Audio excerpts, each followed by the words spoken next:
Bora! Pronto.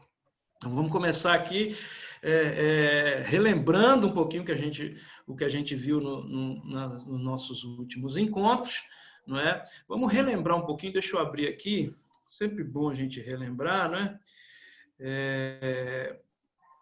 Aqui, muito bem. Deixa eu abrir aqui o nosso conteúdo. Opa. Acabando a bateria aqui do negócio. Então, vamos relembrar o que a gente viu na aula anterior. Compartilhando a tela. Já! Então, tá aí. A gente falou sobre canais de distribuição no nosso último encontro, né, que é o terceiro item, a terceira casinha, né, do Business Model Canvas. Né? Como nós vamos nos apresentar e levar a solução para o nosso cliente, né, para o nosso segmento de mercado aqui. Lembra que a gente até brincou que nessa imagem o caminhãozinho está invertido, né, porque é justamente o contrário, é levar a proposta de valor para o segmento de mercado, né, que a gente escolheu. Certo? Então, aí dentro a gente tem, dentro da proposta do canal de distribuição, que interface nós vamos criar com o nosso público. Que interface é essa? Né? Será uma interface digital somente, uma interface presencial, mas digital de contato? Né? Então, a gente teve várias opções aí de ideias que podem ser dentro dessa casinha do canal de distribuição. Tá? E hoje a gente vai trabalhar a quarta casa, né? Que é a casa do... Deixa eu compartilhar aqui a tela com vocês.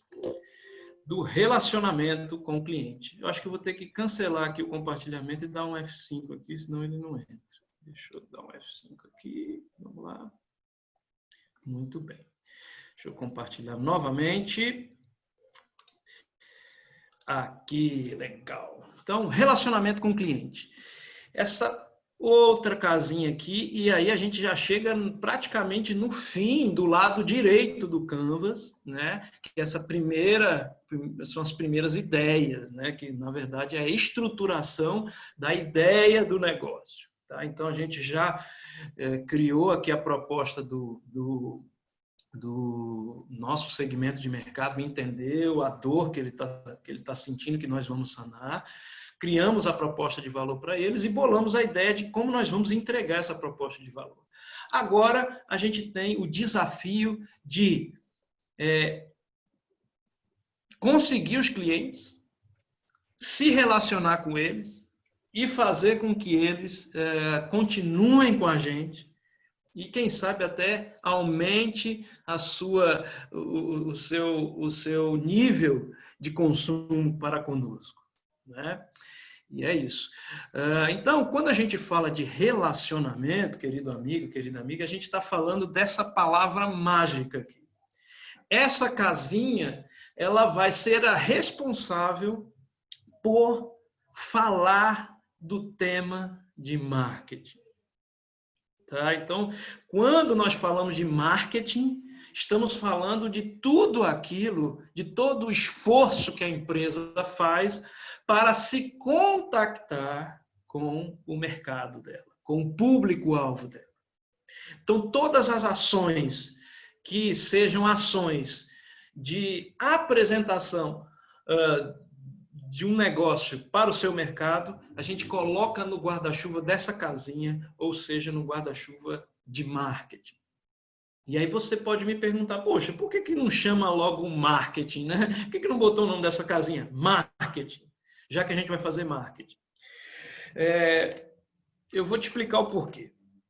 Porque essa questão do marketing ela é muito não plenamente compreendida pela maioria das pessoas.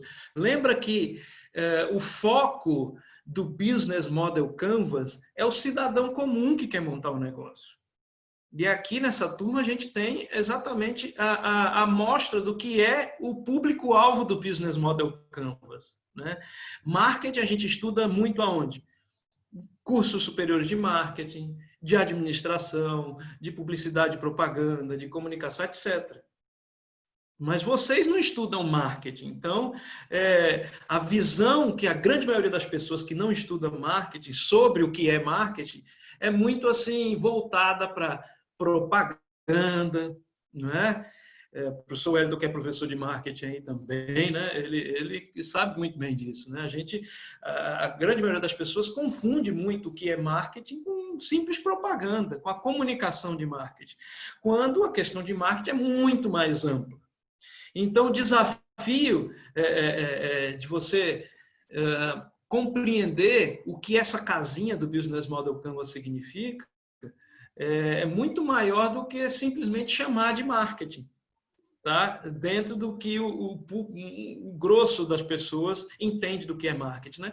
E, inclusive, o termo marketing, ele perdeu um pouco do seu entendimento, né?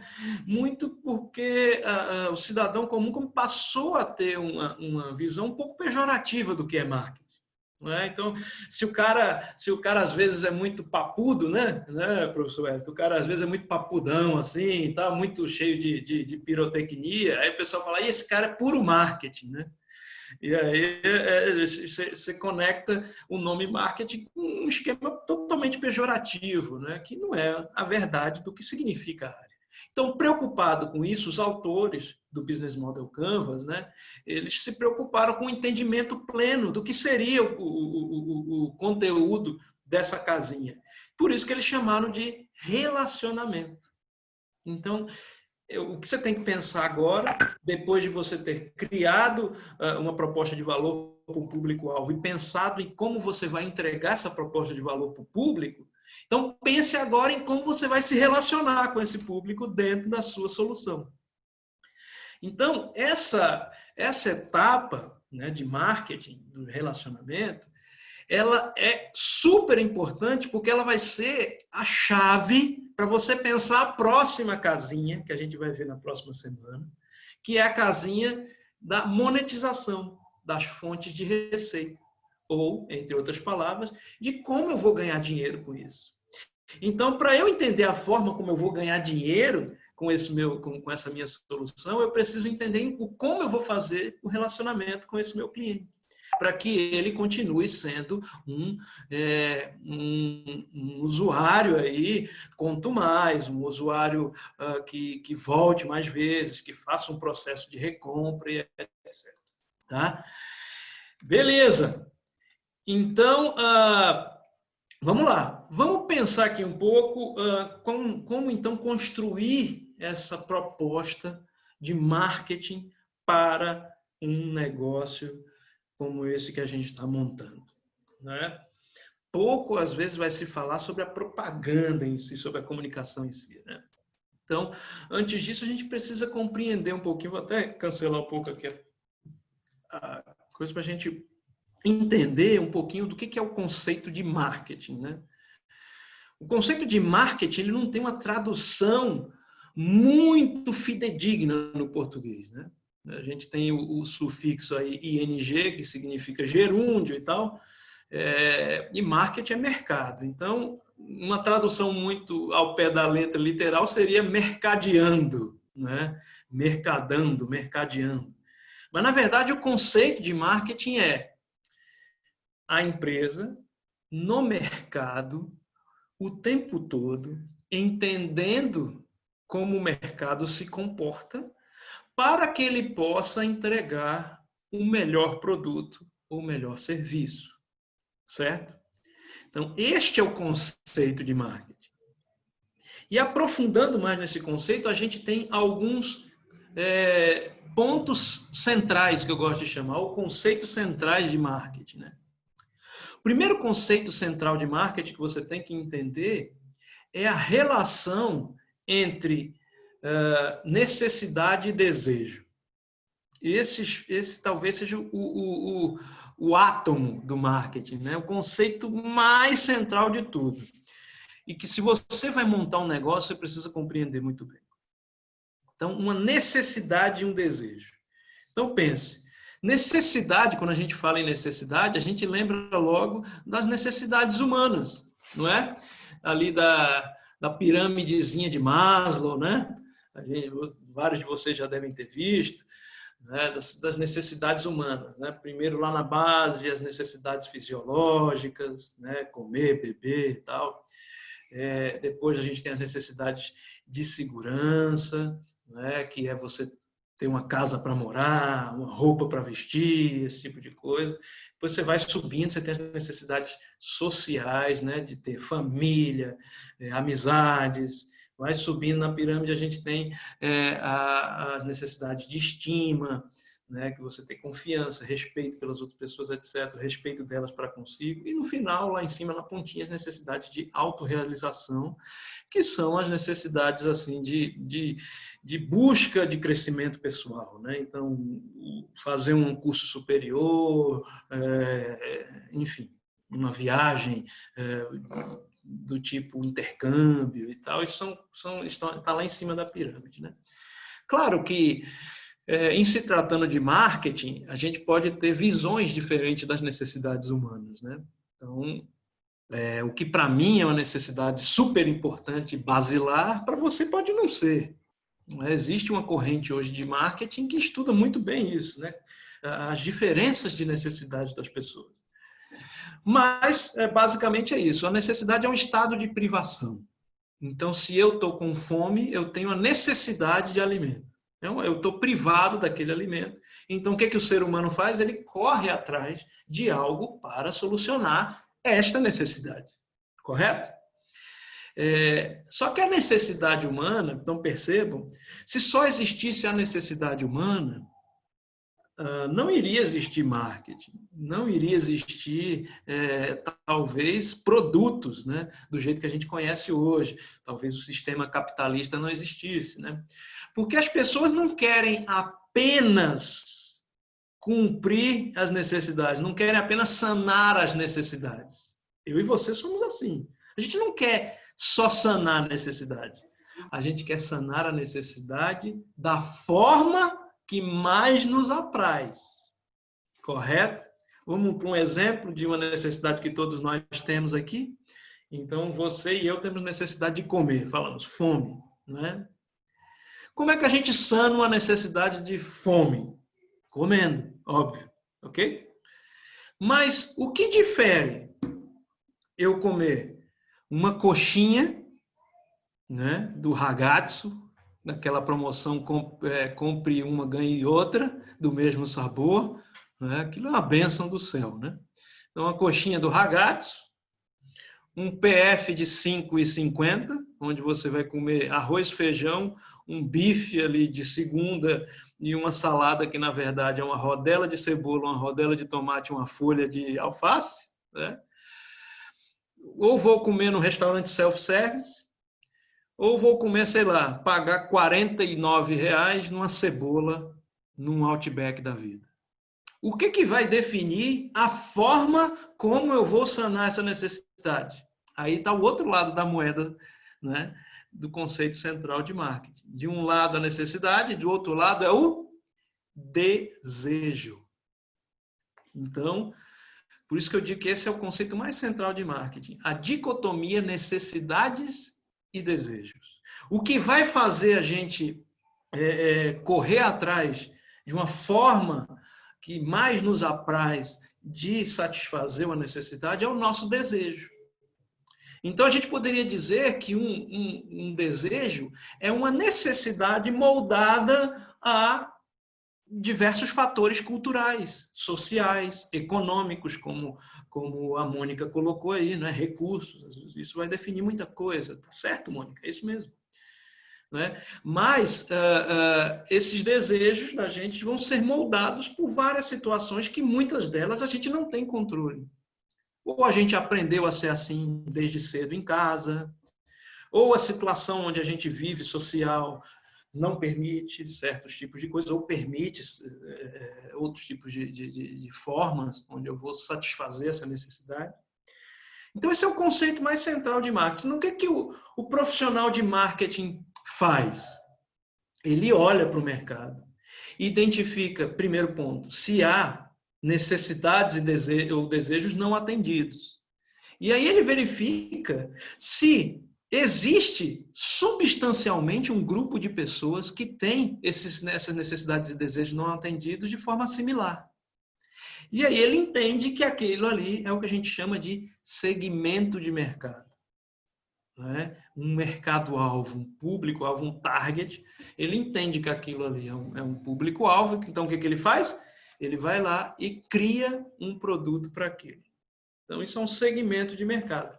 E aí a Mônica falando do nicho de mercado. Né? O nicho de mercado é quando há um segmento, Mônica, ainda menor. Então, por exemplo, eu crio um segmento mulheres. As mulheres é um segmento baseado em gênero. Mas será que todas as mulheres pensam da mesma forma? Lógico que não. Então eu começo a procurar mais formas de segmentar o mercado e vou lá descobrir mulheres de 35 a 40 anos que são casadas e têm filhos e que trabalham fora e que gostam de praticar esporte no fim de semana. Veja quantos critérios de segmentação eu estou colocando. Então, o que você vai fazendo? Reduzindo, né? Reduzindo. Então, quanto menor for, a gente vai começando a transferir a nomenclatura de segmento de mercado para um nicho de mercado. Certo? Então, é mais específico, exatamente. Então, quando você tem um mercado mais específico, menorzinho, a sua capacidade de entregar um produto melhor, ela aumenta consideravelmente. Concordam comigo? Então, por isso que de uns tempos para cá, ali da metade da década de 80 para cá, a gente vê um movimento da área de marketing concentrado em nicho de mercado, em segmentar mais o mercado. Então, uma concentração maior nisso. Né? Então, você deixa de ter produtos mais genéricos e você começa a ter produtos mais de nicho. Correto? Então, inclusive eu estava vendo esses dias um vídeo, rapaz, era um vídeo, assim, foi quando falou do negócio do arroz, que o arroz estava ficando caro, assim e tal. Eu vi um vídeo de uma época lá do governo Sarney, né? Acho que ninguém aqui, com exceção minha e do professor Wellington, estava vivo, consciente essa época, né? E estava falando justamente do tabelamento de preços, né? E tinha um repórter dentro de um supermercado e falando assim muito bem do tabelamento de preços, que aquilo ali ia proteger o cidadão e tal, né? E eles dão um close, professor, nas gôndolas do supermercado, que estava sendo feita a reportagem dentro do supermercado. Dá um close assim na gôndola, imagina assim um corredor completo só de leite ninho, um outro só de maisena. Assim, sabe? A quantidade de produtos era muito pequena, porque era um marketing mais de massa, mais global, se imaginava, se pensava, e para aquela geração fazia sentido, que os produtos eram mais genéricos. Você não tinha necessidade de especificidades maiores. E aí eu fiquei pensando quando eu vi o leite ninho, né? Eram assim, tipo umas 4 estantes só com leite ninho, uma coisa absurda. E você vai hoje num supermercado ou num hipermercado, o quanto de tipos diferentes de leite em pó a gente não tem? Você tem o ninho tradicional, mas aí você tem pelo menos mais umas 5 marcas, e cada marca você tem um desnatado, um integral, você tem um sem lactose, o light, o diet, e aí por aí vai. Então você vê que hoje nós estamos vivendo na era do micro. Né? Passamos da era do macro, da massa, e hoje a gente está na era do micro. Então, quanto mais específico for o produto, melhor ele atende aquele grupo específico. Então, a perspectiva do Business Model Canvas é justamente uma perspectiva de um marketing mais de nicho. Por isso que a primeira decisão que a gente toma é quem é o público-alvo? Quem é o público-alvo? Por isso que quando a gente se reuniu em grupos a primeira vez, né, a primeira coisa que eu perguntava para vocês quando ia quem é o público? Já definiram o público? O público hoje precisa ser muito bem definido. Muito bem definido. Né?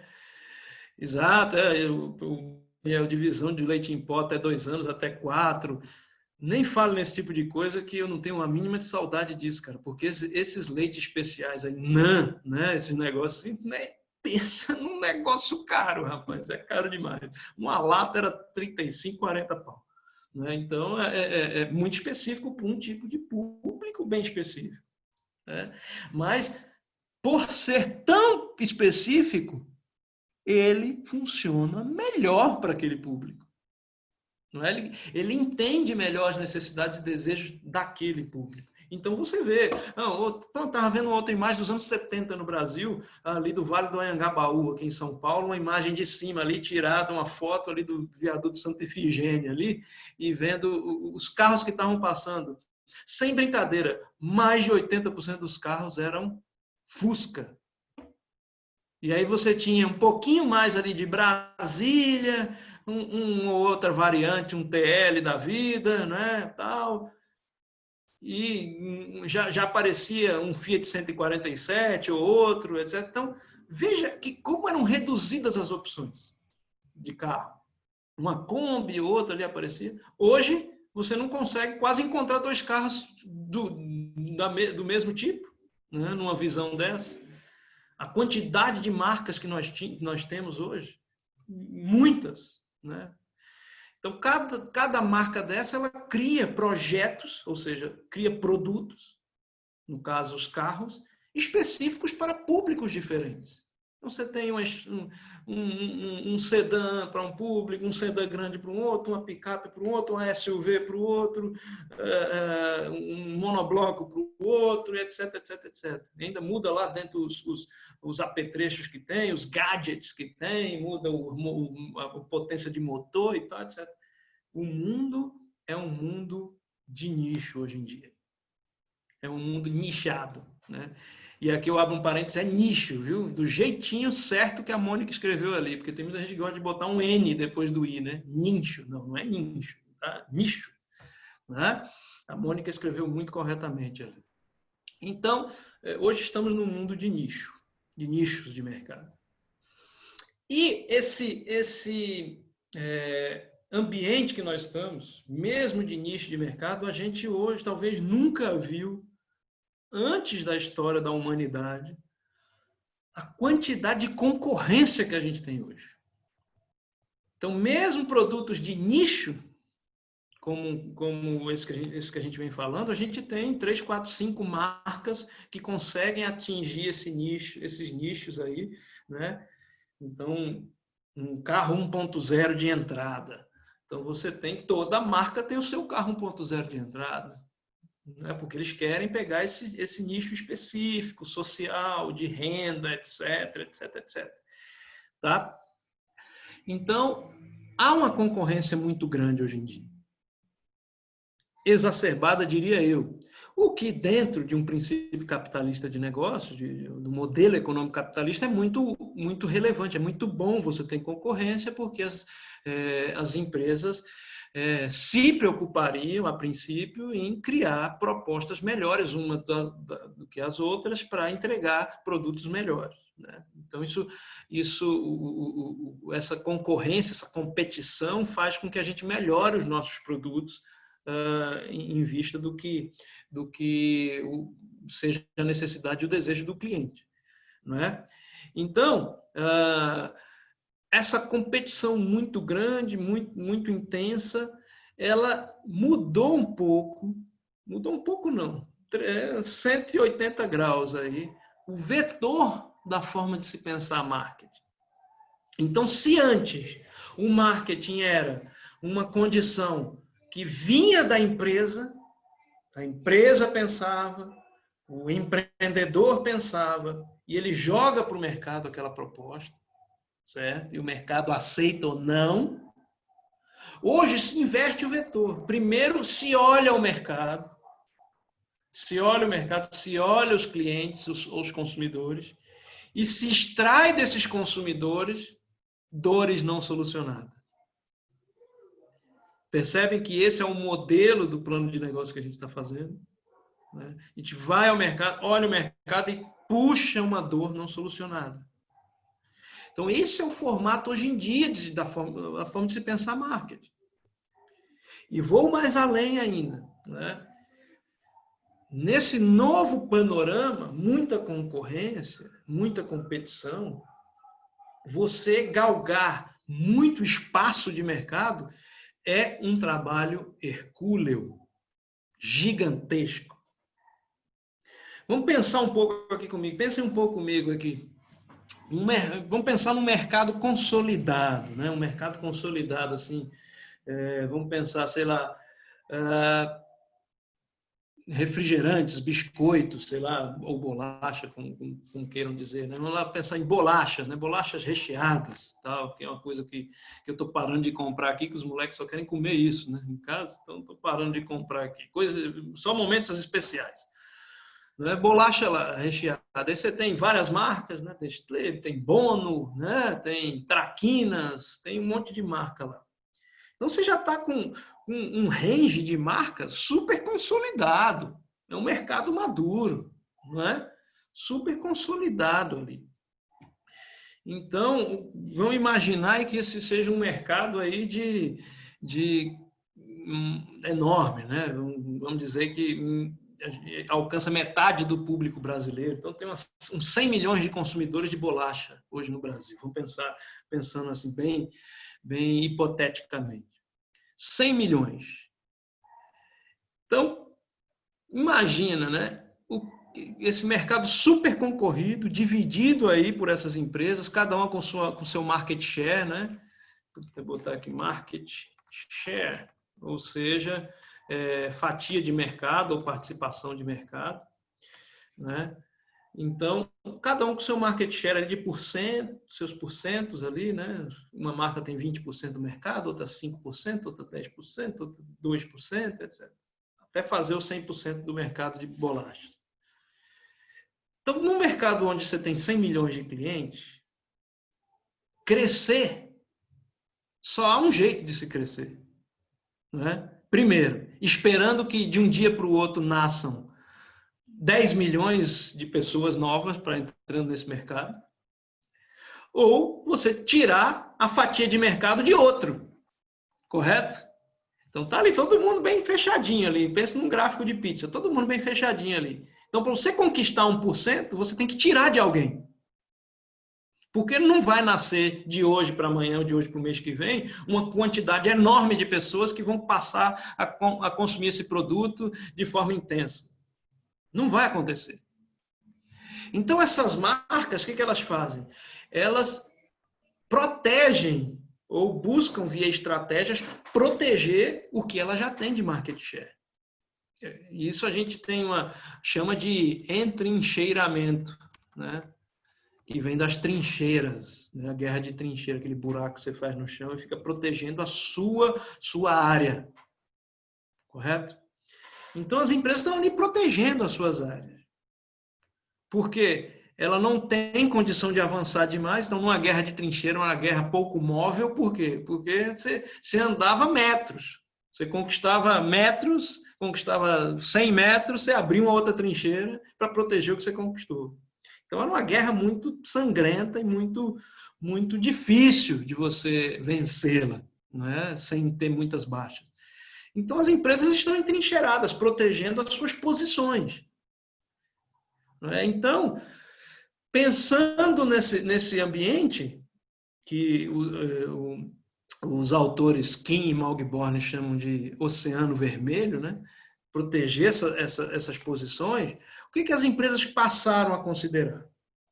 Passaram a considerar assim, olha, em vez da gente se proteger entrando numa guerra pesada contra um concorrente, vamos pensar o seguinte, vamos pensar em fazer produtos novos, inovadores, mais de nicho, para conquistar mercados novos que não sejam esses específicos aqui, né? Então, aí dentro do mercado de bolacha, você pode inovar onde? Novos sabores, uma extensão de linha, uma extensão de marca, né? Ou seja, você pega o Traquinas, você cria o sorvete Traquinas, né? Também, né? Você começa a inventar novidades. Isso, uma linha saudável, exatamente. Então, você começa a fazer isso, tentando achar novos nichos, para que você navegue sozinho, né? Mas, muitas vezes, você não consegue criar produtos inovadores com tão pouco espaço de tempo e de forma tão relevante, né, para conquistar um novo mercado assim. Então, ao mesmo tempo que você começa a pensar estrategicamente para essas novidades, o que você faz? Você muda a ideia de marketing, a filosofia de marketing. Você muda a filosofia de marketing de uma filosofia agressiva, de crescimento, de briga com o concorrente para conquistar aí 0,5% do mercado, e você começa agora a pensar na retenção dos clientes que você já tem. E aí surge, a primeira vez que começou a se falar nisso, ali no início da década de 80, mas não pegou muito. E aí você tem, hoje em dia, uma nova filosofia de marketing, que é a filosofia relacional de marketing. Então, eu não vou só brigar para ter novos clientes. Eu tenho que segurar esses clientes antigos para que eles se tornem meus clientes para sempre, para que eles se tornem clientes advogados da minha marca, clientes leais a mim e clientes que se tornam verdadeiros divulgadores para mim. Não é? Então, se começa a pensar nas receitas recorrentes, se começa a pensar no valor de uma vida de um cliente com a gente, se começa a pensar em sistemas, alguns de vocês já devem ter ouvido falar, em sistemas como CRM, né? Que é gestor de relacionamentos e tal. Então, a gente começa a ver uma nova forma de se pensar marketing, um marketing mais relacional. E as empresas que começaram a fazer isso, muitas delas saíram de verdadeiros buracos, como, por exemplo, esse programa de fidelidade, exatamente, Mônica. Mas como, por exemplo, essa empresa aqui, né? E muitos de vocês devem ter ouvido falar, a Harley Davidson. A Harley Davidson foi a falência praticamente. Foi vendida a preço de banana para uma fábrica de produtos para pistas de boliche, por exemplo. Então, foi quase a falência. E aí foi vendida a preço de banana. E as pessoas passaram agora a pensar o quê? Olha, vamos fazer diferente, vamos cultivar os relacionamentos com aquelas pessoas que amam a gente. E, é claro, resumindo bem a história, hoje a Harley Davidson é a potência na fidelização de seus clientes. Né? Quem é um motorista, um piloto de Harley, não é um motoqueiro, né? É um outro patamar. E eles conseguiram fazer isso trabalhando alguns pontos relacionados a essa abordagem nova relacional de marketing. Tá? Então, dentro desse conceito todo, estamos nesse cenário, aparece então essa necessidade de criar um marketing novo, de criar um marketing mais voltado para esse tipo de empresa, que é o que a gente vai ter que começar a pensar agora. Marketing voltado para relações entre pessoas e empresas, pessoas e marcas. Certo? Bem, a gente bateu agora 20h30, eu vou dar um intervalinho de 15 minutos para vocês e a gente volta já já. Beleza? Dá uma pausa aqui na gravação. Pá, ok. Beleza, amigos? Então falamos sobre essa mudança de estratégia de marketing aí, né? Uma mudança de pensamento. Na verdade, dentro do marketing a gente chama isso de mudança de orientação de marketing. Né, para vocês entenderem que nem sempre se fez marketing assim, né? Antigamente mesmo, né, lá no século passado, bem distante, era muito fácil fazer marketing porque as pessoas não tinham os produtos. Então você imagina, numa época que um vendedor chegava para uma dona de casa e mostrava algo que tirava automaticamente, via energia elétrica, a poeira de casa, né? A sujeira da casa, um aspirador de pó, quando todo mundo usava só vassoura e pá para limpar a casa. Então era muito fácil, poxa, você encantava as pessoas com aquilo, né? Então, só que a gente chegou numa época que muito difícil você fazer uma inovação dessa disruptiva total, né? Quem consegue fazer está muito bem na fita, né? A empresa bomba.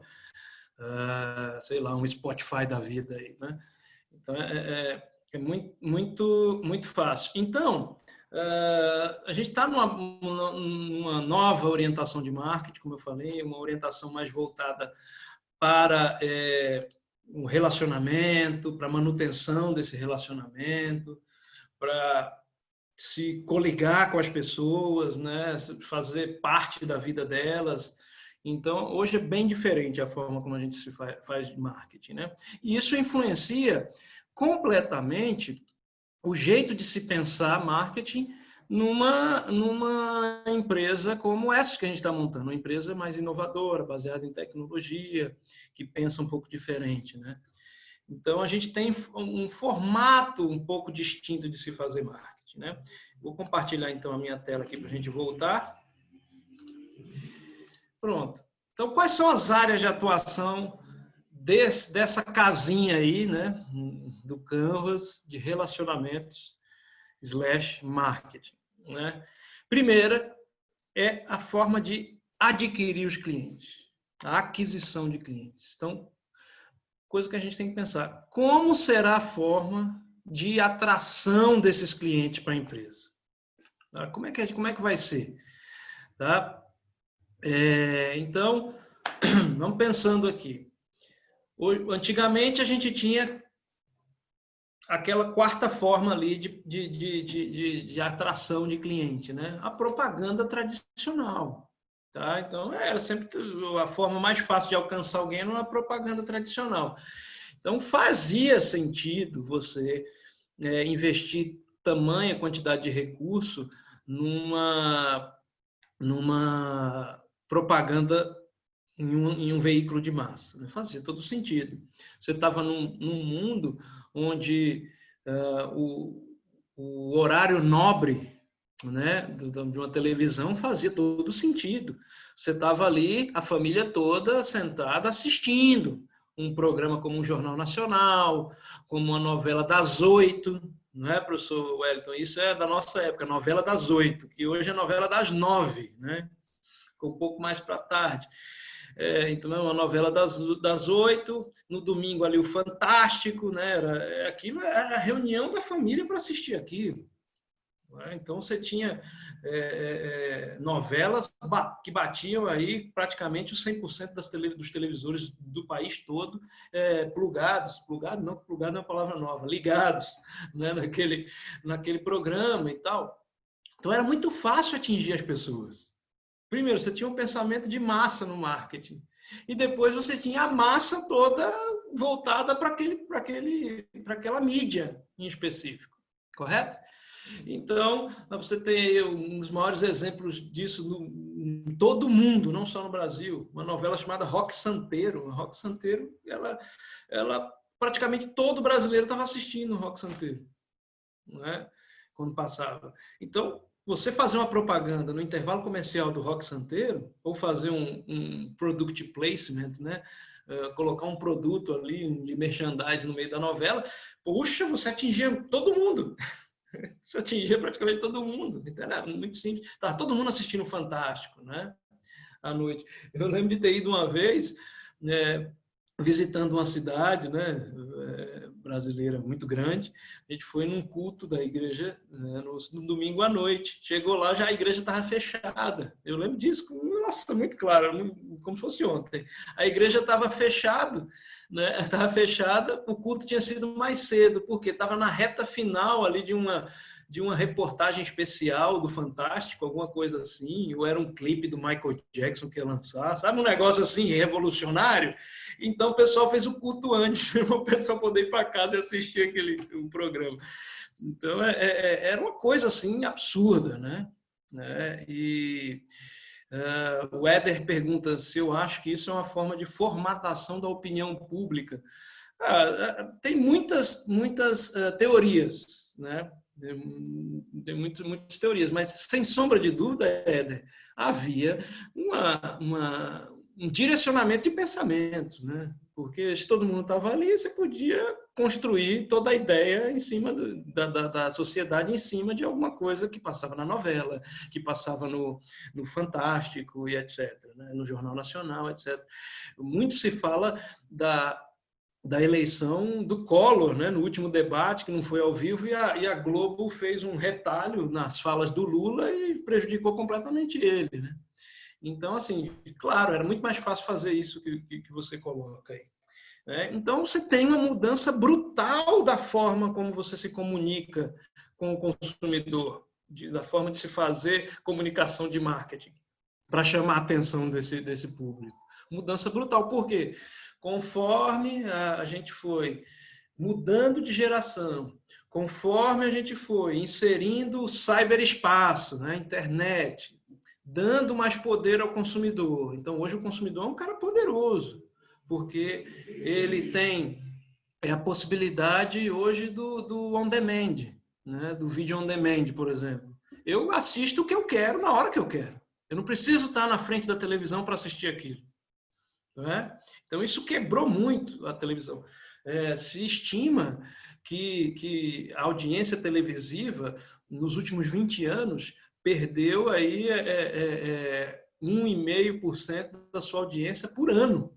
E que hoje a gente tem aí um resquício do que era 10 anos, do que era 20 anos atrás, numa televisão que é um meio super tradicional, né?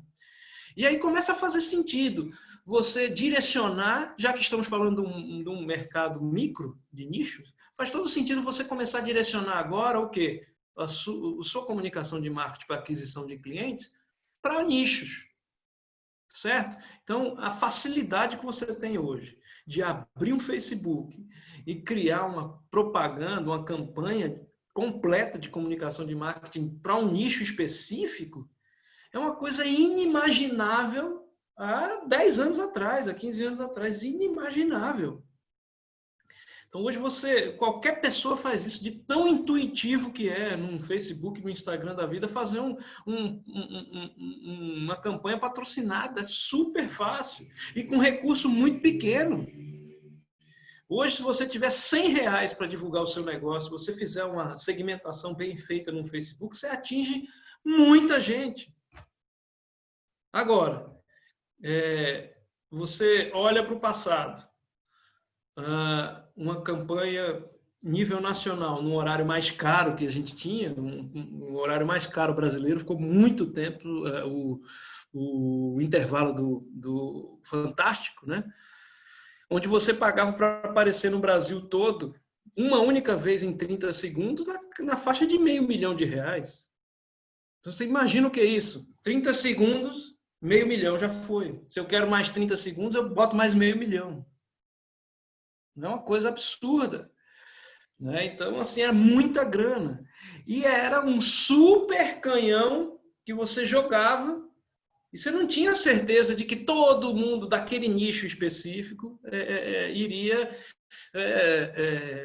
assistir aquela campanha, iria assistir aquela peça publicitária e ia ser levado a experimentar aquele produto. Não é? Então, as empresas começaram a olhar, muito caro isso aqui para o retorno. Né? Então, o awareness está legal, as pessoas estão conhecendo, mas talvez não seja o público-alvo delas, porque não está convertendo em vendas. Né?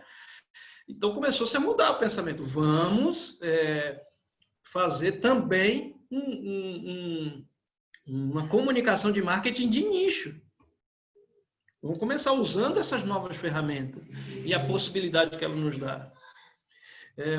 O Fábio, Gabriel, eu lembro de uma vez que a Nokia fez um anúncio do anúncio que ia passar mais tarde. Eram as ideias que o pessoal tinha para fazer a coisa ficar legal, né? Ficar atrativa. Né? E isso era uma loucura, né? Eu trabalhei em agência nessa época, assim, na época de transição, quando a internet estava começando a chegar. E nem se pensava, trabalhei na área de planejamento de agência, de propaganda, então a gente nem pensava nisso. Assim, o orçamento que a gente tinha era muito mais para mídia de massa, jogar em jornal, em revista, né, e tal, mídia outdoor, do que propriamente usar a internet. A internet era uma coisa assim que não se pensava muito em campanhas. Isso quando eu trabalhei em agência em 2002, eu comecei. Né? Então não era tão velho assim, né? Quer dizer, Tem 18 anos já, né? Então, faz um certo tempo. Então, a gente tem uma perspectiva diferente hoje das grandes possibilidades que a gente tem de alcançar o nicho máximo, que é uma pessoa. Então, hoje, com o e-mail marketing, a gente chega na caixa de e-mail das pessoas. Com a rede social, a gente chega aonde? Na timeline das pessoas. E aí você tem que agora ter outros problemas, né? Outros desafios, que é você ser relevante nessas novas mídias. Então, aí algumas delas, rede social, e-mail marketing, marketing de conteúdo, essas três primeiras hoje, que são grandes destinos de recursos de marketing. Né? Então, você vai pensando... No ano passado, eu levei no Campo São Paulo do NASP um cara do Facebook, da área de marketing do Facebook, para falar para os alunos. E o cara falou um negócio que eu não esqueci até hoje, né? Ele disse que no celular, assim, né? Você pega o celular, o ato de fazer o scroll, que eles chamam, né? Aqui, scroll. O ato de fazer um scroll, assim, né? Ou seja, de puxar uma timeline. Diz que a média diária de um cidadão comum que usa a internet, não heavy user, não um usuário mesmo mais viciado, mas um usuário comum, como eu e você. Não sei, vai que você também é viciado, mas um usuário comum, né, de uma mídia social como o Facebook. Os estudos do próprio Facebook dizem que por dia, querido amigo e querida amiga, por dia, você faz o scroll de 90 metros. É como se fosse a altura do Cristo Redentor de scroll que você faz para ver timeline de rede social. Né? Imagina agora como ser relevante nesse cenário, como aparecer, né? Então, os princípios de marketing mudam muito. Então, se antes eu tinha lá uma propaganda que eu jogava e todo mundo assistia, hoje eu preciso chegar no celular do cara. Eu preciso chegar no computador da pessoa, preciso chegar no e-mail da pessoa. Então, é um desafio gigantesco, né? Mas o Business Model Canvas, ele pensa nesse desafio. E por isso que, diferente do meio tradicional, onde a estratégia de marketing é um dos primeiros pontos a se pensar, né? Logo depois ali de uma definição mais estratégica da empresa, você já pensa logo no marketing dela. Né? Isso é um plano de negócio tradicional. No plano de negócio do modelo Canvas, você primeiro pensa em uma série de coisas para poder pensar no marketing. Então, você pensa primeiro no cliente, o problema dele, depois você cria uma proposta, tal. Depois você pensa no canal, de como você vai chegar nele, aí depois você pensa no marketing. É uma perspectiva diferente de negócio que faz muito mais sentido hoje em dia. Então, você tem rede social, todo mundo tem rede social aqui. Na minha pesquisa de doutorado, eu fiz uma pesquisa com 7 mil pessoas, mais de 7 mil pessoas ao redor do país. E a gente descobriu não, já sabia, só comprovou que rede social é, por excelência, a atividade que o brasileiro mais gosta de fazer na internet. Disparado. Né? Em segundo lugar, depois da mídia social, é bater papo pela internet. Então, as duas atividades principais que as pessoas gostam de fazer na internet são ligadas a mídias sociais. Mais de 80% das pessoas dizem que essas duas coisas são as suas preferências de se fazer na internet. Rede social e com chat, conversar com as outras pessoas. Então, por isso que a gente tem aí uma das maiores populações de mídia social do mundo, né? Tanto no Facebook, quanto no Twitter, quanto no Instagram e também nas mídias sociais de conversação. Por isso que a gente tem a maior quantidade per capita no país de tempo médio gasto no WhatsApp da vida, né? Então, é um negócio muito, muito diferente, né, da época que eu comecei, por exemplo, a fazer marketing, a trabalhar com marketing. Muito diferente. Então, você tem essas possibilidades. E-mail marketing, que o pessoal diz que está muito passado, muito antigo, mas ainda dá muito retorno. Campanhas bem feitas de e-mail marketing dão muito retorno.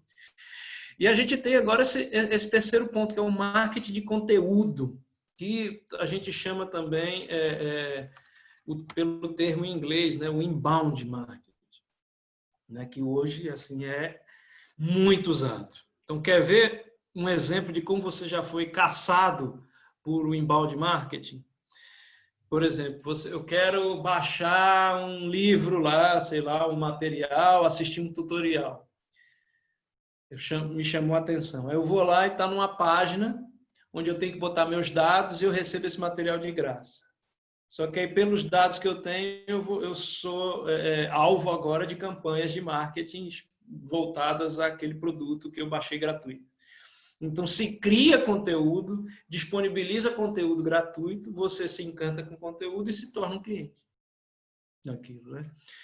O Éder, deve ser por isso que hoje em dia quem quer vender seu produto ou serviço leva os possíveis clientes para o grupo no WhatsApp ou Telegram. Sim, é aquilo que a gente falou na outra aula, né? Na semana passada, né?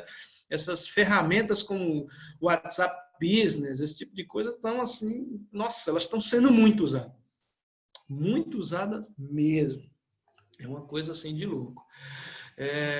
Beleza. Então a gente tem aí esses tipos de formas de aquisição de clientes, né? Existem outras N formas de você fazer esse tipo de ação. Tem um marketing de guerrilha, que é onde você coloca ações de marketing onde não se pensa em ação de marketing. Então, você está lá, às vezes, sei lá, num shopping e aí tem um flash mob, né? As pessoas começam a fazer ações ali e tal, e é uma empresa que está patrocinando. Então, ela pega você desprevenido, você não estava preparado para receber aquele impacto publicitário, né? Numa cidade como São Paulo, a média de impactos publicitários que nós recebemos é mais de 3.500 por dia. Desde o que o cara ouve no rádio, o que o cara vê no outdoor, ele vê numa fachada de uma empresa, enfim, um panfleto que ele recebe na rua, o que ele vê na televisão, etc. São mais de 3.000, quase 3.500 mensagens publicitárias por dia. Não é brincadeira, não. É muito saturado isso.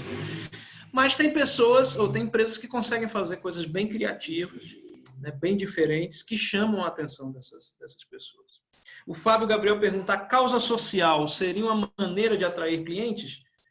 Se o seu público-alvo escolhido lá na primeira caixinha do Business Model Canvas é um público que gosta desse tema, sem sombra de dúvida. Pode ser um público que não seja sensível a isso, que nem está se preocupada com isso, então não vai fazer muito sentido você investir nisso. Agora, se o seu público gosta disso, você fez lá um mapa da empatia dele, né?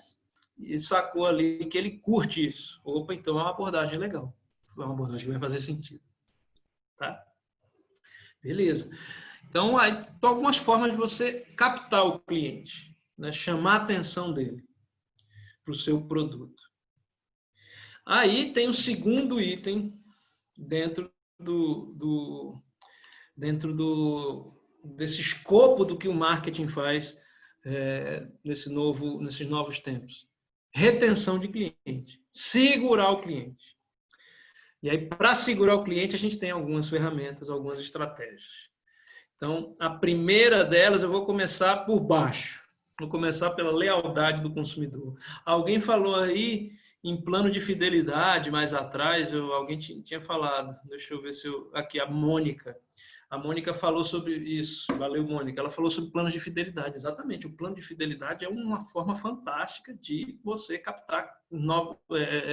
segurar clientes, né? Só que você tem que ter uma perspectiva em mente, querido amigo, querida amiga. Uma perspectiva em mente. Se você não tem um produto legal, se você não tem uma experiência legal, se você não cria com esse seu cliente vínculos, muitas vezes vínculos emocionais, ele vai estar contigo apenas por conveniência. Vou dar um exemplo aqui que eu gosto de dar muito, porque é a vida de muitos dos meus alunos, né? Então, cada Cada aluno que trabalha em uma empresa e tal, né, na grande maioria das empresas, recebe um ticket de alimentação, um vale alimentação. Ele recebe aquilo para o mês. Né? E eu vejo o grande movimento de muitos dos meus alunos, que é o seguinte, é fazer o danado do VR aguentar, né, até o fim do mês, certo? Então, o cara vai lá, tal, tenta aguentar até o fim do mês com aquele VR. Ele tem aquele X por mês para ele gastar. Né? Que, na verdade, é até dividido por dia, mas aí ele vai juntando para poder fazer o negócio render até o fim do mês. Certo, beleza. Deve ser a vida de muitos de vocês aí também. Então, beleza, o cara tem o VR dele. Ele descobre que tem um restaurante próximo do trabalho dele que aceita o VR e que tem um plano de fidelidade muito legal. Se você fizer aqui 10 refeições, você ganha a 11ª gratuita. Então tem muito restaurante que faz isso. Aí você vai lá, pega aquele cartãozinho e tá lá no caixa para pagar e o cara bate o carimbinho e dá um visto ali, opa, então vamos ver. Aí você fica lá na expectativa, vou chegar no 10º e ganhar um rango de graça, né, tal. E aí esse rango de graça você já junta, você não vai precisar gastar o VR naquele dia. Só que lá pelo 6º almoço que você vai, cara, você não aguenta mais o cheiro, você não aguenta mais o local, você não aguenta mais o tempero. Então você fica ali, nossa, mas não aguento mais. Só que o que te prende lá? O maldito do plano de fidelidade. Você quer ganhar o 11º gratuito. Então você fica indo ali, criando uma atitude negativa com aquela empresa, mas você está ligado a ela por uma questão de conveniência, que é ganhar a 11ª. Aí o que você faz? Ganhou a 11ª, qual a primeira coisa no outro dia? Procura um outro restaurante que eu não quero mais comer naquele lugar. Então, o plano de fidelidade, se não for sustentado por uma estratégia de vínculo emocional com as pessoas, e não só esse vínculo de conveniência, ele tende a falhar, porque vai ser um casamento que será eterno enquanto dura. Né? Ninguém sabe o quanto que vai durar. A Beatriz fala das pizzas do iFood, tadinha. Tem umas pizzas boas lá, cara, mas as da promoção, elas não são tão boas mesmo. Né? Então é isso. Depois viu, Beatriz? Eu tenho um irmão que trabalha no iFood. E vou falar para ele que as pizzas do iFood estão tão famosas aí já. Viu? Então, beleza. O programa de fidelidade, na verdade, então, ele... manda o cupom, né? Então, o programa de fidelidade, ele, se não for bem construído, ele é um programa que vai só se conectar a um comportamento de recompra e não realmente uma decisão assim racional. Poxa, eu gosto daquilo ali, eu vou comer com eles mesmo e é isso aí. Tá? Então, o plano de fidelidade tem que ter essas preocupações todas. Então, a construção de um relacionamento ela tem que ser pautada, como eu falei para vocês, em vínculos. Tem que criar vínculos, de forma que a pessoa goste de você. Então, esse tipo de abordagem a gente chama de lealdade do consumidor. Então, lealdade é diferente nesse aspecto da fidelidade. Então, a lealdade é mais atitudinal e menos comportamental. Certo? Então, quando você tem isso em mente, você começa a entender o porquê, por exemplo, que a Ferrari, uma marca de carros esportivos super caros, ela chega ao cidadão mais comum, que nunca teria dinheiro, como eu, para comprar uma Ferrari, né? Por que eles fazem isso? Porque eles querem criar atitudes positivas nas pessoas. Porque vai que dessa sala que nós estamos agora com 119 participantes, um de vocês, ao montar o negócio lá na disciplina de empreendedorismo, fique rico e milionário, então ele vai querer uma fatia desse seu recurso, né? E você que vai comprar um carro esportivo, porque ficou milionário e pode fazê-lo, você vai fazer isso com aquele que você tem uma atitude positiva. Então, ele está criando essa atitude positiva com você desde cedo. Então, o tema da lealdade do consumidor é um tema muito gostoso de se estudar e foi a minha concentração de estudos, tanto no mestrado quanto no doutorado. A minha especialidade é em lealdade do consumidor. Eu gosto muito desse tema, muito mesmo. E esse é um dos pontos. Vou subir aqui mais um pouco. Então, no do meio ali. Um outro ponto super importante para você reter o cliente: experiência. Marketing de experiência. Que é aquele negócio do encantar o cara toda vez que ele tem um contato contigo. Então, quem começou a pensar em marketing de experiência, Disney, né? Disney World lá, o Disneyland também, os parques da Disney, que encantam a pessoa, não importa a idade. A pessoa que vai lá, ela fica encantada o tempo todo. Então, se começou a pegar esse tipo de pensamento e trazer para todos os tipos de negócios. Então, você pode criar uma experiência satisfatória ou encantadora num sacolão da esquina. Você pode criar isso num aplicativo. Tanto que existe um profissional que faz isso no digital, né? Que é o UX, o especialista em User Experience, né? Botando aqui no chat. Então, esse cara ele vai pensar a experiência da pessoa aqui usando o aplicativo. Né? Como deixar mais intuitivo, como deixar mais fácil, como deixar assim, as coisas mais simples e, ao mesmo tempo, bem completas. Né? Então, esse é o que o User Experience faz. Então, você tem aí esses tipos diferentes de formas de se criar experiências positivas. Tá? Uma experiência positiva é aquela que alia informação, entretenimento, que realmente mexa com a pessoa. Eu vou contar um exemplo meu. Eu estava uma vez andando, passeando, porque eu não tenho cash para fazer compras lá, né? Na rua Oscar Freire, aqui em São Paulo, na região dos Jardins. Para quem conhece esse nome, sabe que é uma rua onde ficam boutiques super chiques, né? Enfim, empresas assim que voltada para bens de consumo para pessoas de alta classe social. E eu estava passeando, logicamente, né? E entrei numa loja de roupa e aí veio, por mais que seja para uma classe social mais abastada, o princípio é o mesmo. Vem um vendedor da loja de roupa falar com a gente, né? E aí você solta aquela célebre frase que todo mundo solta, né? Calma, eu estou só olhando, né? Estou só olhando. Beleza. E aí a resposta dele foi o seguinte: não, fique à vontade. Agora, se você quiser ir ali atrás, está vendo aquele rapaz ali? Ele é um estilista contratado por nós, que você pode conversar com ele e o cara cria o look ideal para você, tá certo? Sem compromisso, você pode ir lá conversar com ele. Sem compromisso, ele cria um look de acordo com o seu perfil. Então, isso aí, eu fui lá, né, para ver como é que era. O cara trabalha com marketing, eu fui curioso com essas coisas. Aí fui lá e o cara, não, é isso, que tipo de roupa você gosta, como você vai para o trabalho, e etc, etc. E criou lá uma série de looks para mim, eu achei muito legal. Lógico que não comprei nessa empresa, ele imprimiu tudo, eu peguei, fui lá e comprei similar na C&A depois, né? Mas ele criou aquele negócio lá, poxa, que legal, cara.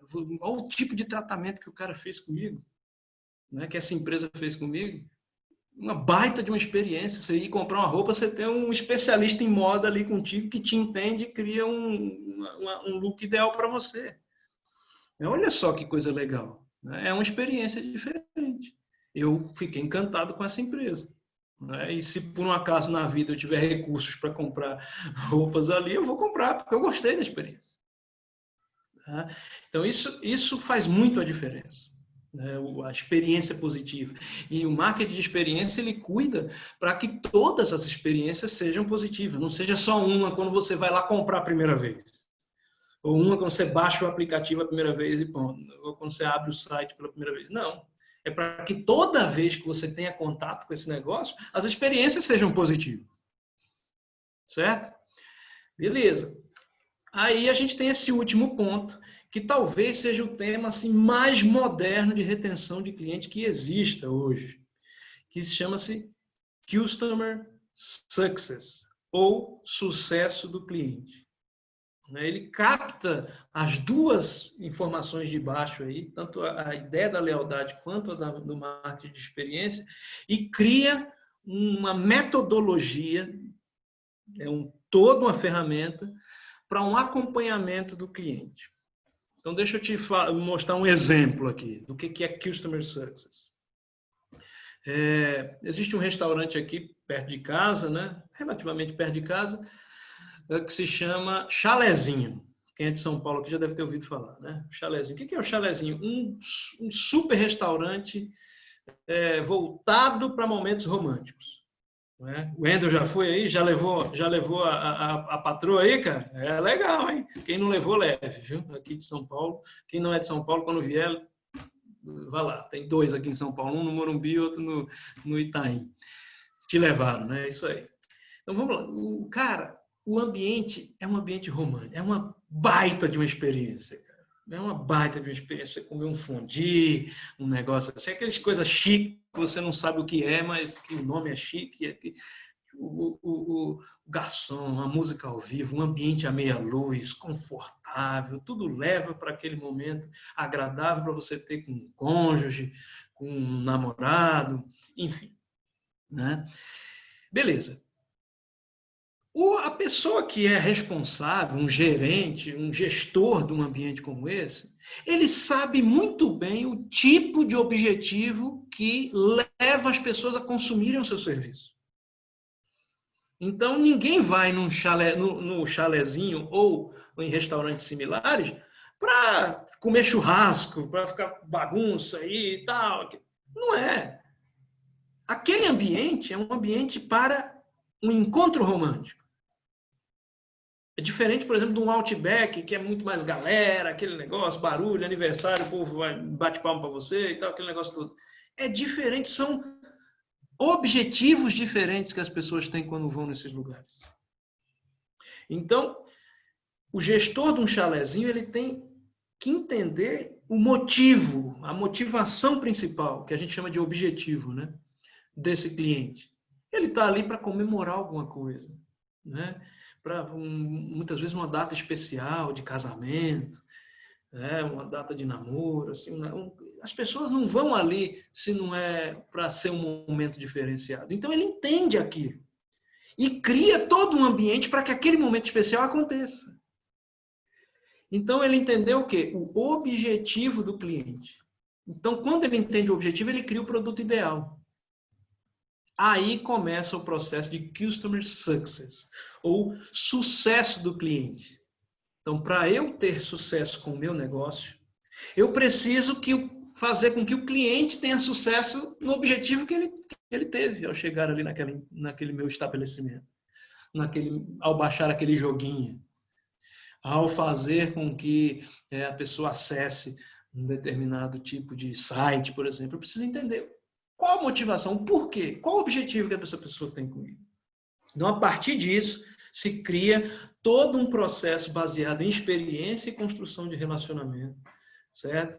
Com algumas etapas, né? Tem várias etapas do Customer Success, a ativação, a alimentação do relacionamento e, principalmente, métricas. Então, sim, marketing trabalha muito com métrica. Então, métrica de satisfação, métrica de valor de vida de cliente, métricas de receita recorrente, né? Então, se pensa muito nesse tipo de coisa. É uma abordagem completamente diferente, né? Então, a empresa precisa entender o porquê que a pessoa está com ela.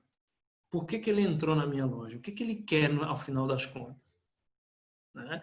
Ele não é só alguém ali que está pegando uma roupa. Para que é aquela roupa? É para um momento especial? Que tipo de momento especial? E aí você consegue entender melhor aquele consumidor. E consegue criar um produto melhor para ele. Tá? Então, 3 estratégias, na verdade, 2 grandes estratégias e uma outra que une essas outras 2, de retenção de cliente. Tá? Como fazer isso, como fazer essa retenção, como criar esse vínculo emocional. Então, são formas criativas, né? Pode começar com um programa de fidelidade, depois você cria alguns tipos de features, né? Tipo assim,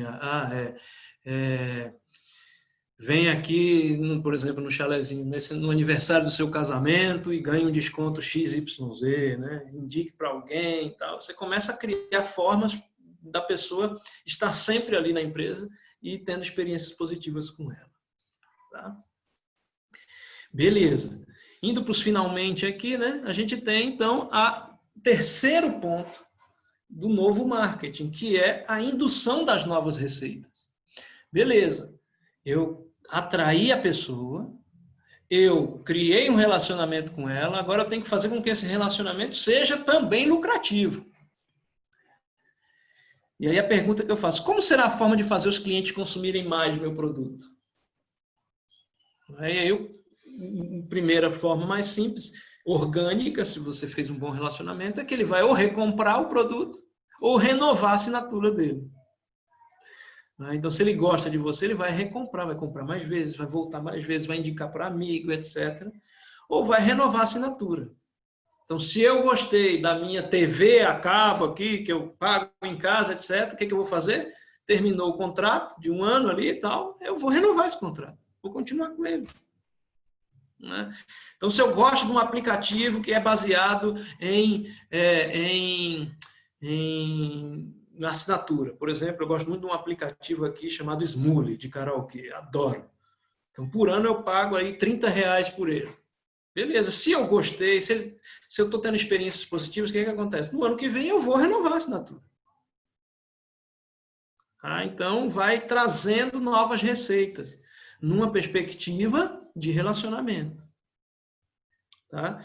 E aí eu tenho os outros 2 tipos que vocês estão vendo aí, que vai servir para responder o que o Wendel colocou aí. Eu posso também pensar em estratégias para fazer as pessoas comprarem novos produtos. Então, a primeira estratégia que tem é a que a gente chama de upsell. O que é o upsell? É você, através desse relacionamento próximo, através desse vínculo que você criou, ele gostou tanto de você que ele não vai mais pegar apenas o produto básico. Ele vai pegar o quê? Um produto mais premium. Não é? Assim que ele puder, ele vai pegar um produto mais premium. Então, grande parte dessas empresas, principalmente empresas digitais, elas trabalham, a gente vai ver isso na aula que vem, né? Que é as fontes de receita, em modelos que a gente chama de freemium. O que é o freemium? Ele te dá uma versão gratuita ou te dá uma versão barata, e aí, conforme ele vai te encantando com o tempo, você começa a querer mais funcionalidades daquilo ali. Né? Então, você aceita pagar mais por uma versão melhorada, uma versão premium. Né? Premium.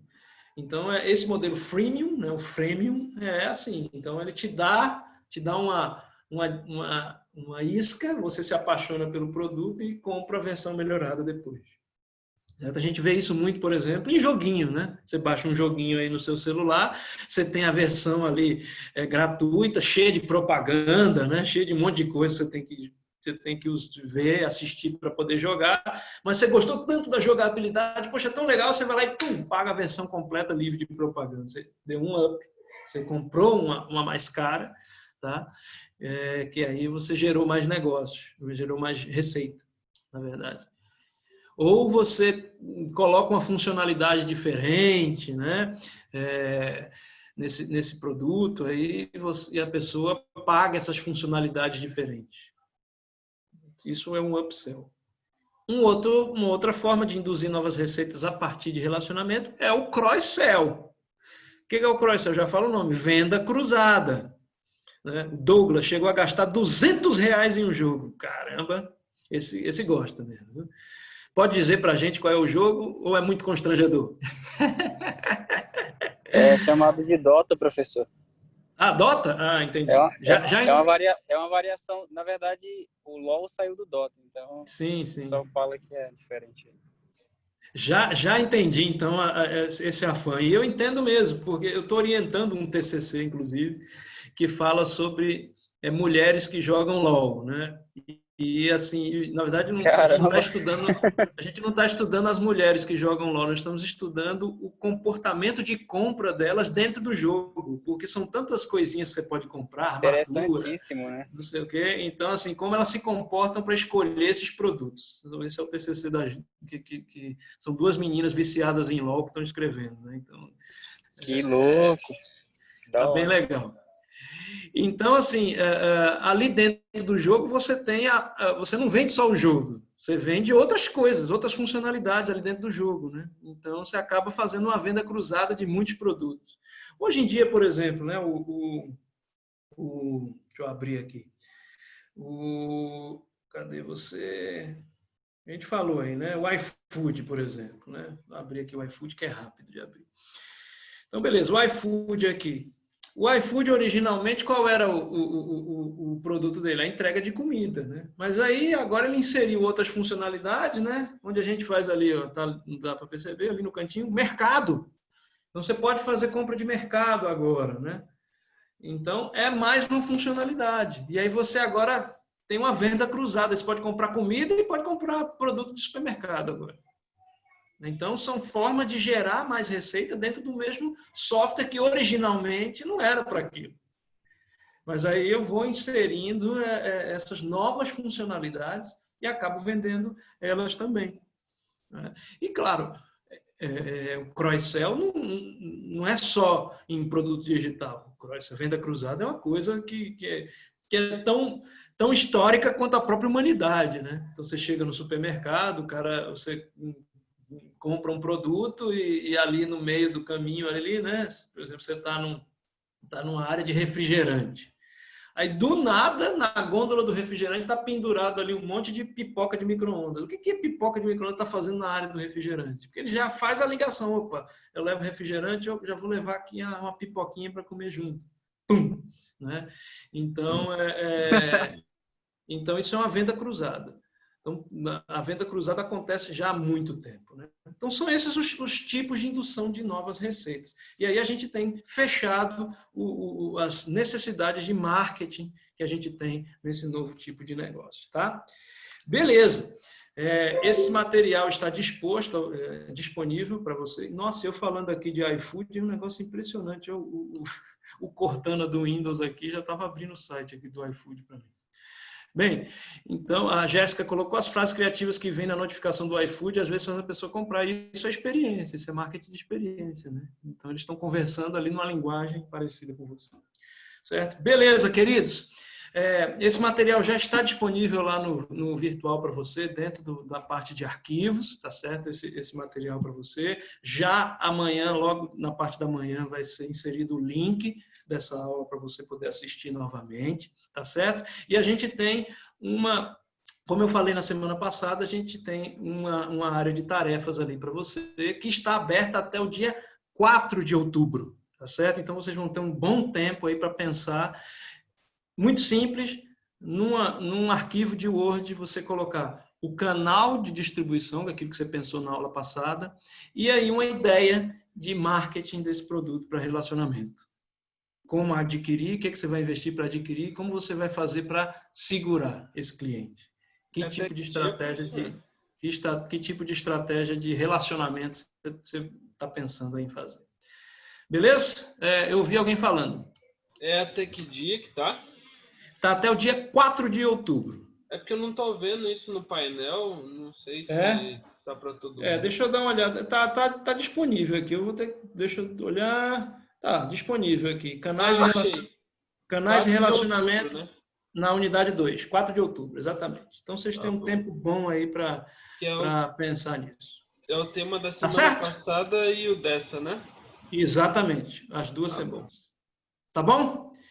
Beleza, queridos? Mais uma vez, obrigado. Espero que tenha sido uma aula reveladora de conceitos importantes, não só para a disciplina, mas para a vida de vocês.